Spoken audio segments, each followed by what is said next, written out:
पावसाळा आला की समुद्र किनाऱ्याला शांतता दिसते. पण त्या शांततेखाली सुरू असते एक धडपड. मे पासूनच मुसळधार पाऊस सुरू असतो.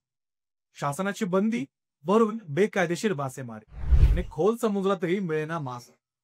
आता उरला आहे तो एकच आला, ते म्हणजे रापड. पहाटे 4ला सुरू होणार का, दुपारी 2 पर्यंत रेटणं. 15-20 जणांनी मिळून तोडायचं ते जाळं, ज्यातून किती मासे येणार याची खात्री देखील नसते. कधी हात रिकामे, तर कधी फक्त आणि फक्त खोट्या आशा.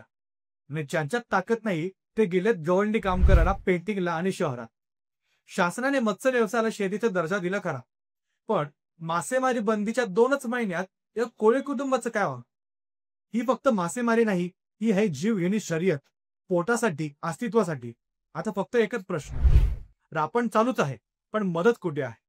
आता या गोष्टीवरती महाराष्ट्र शासन काय निर्णय देईल ते आपण बघूच या.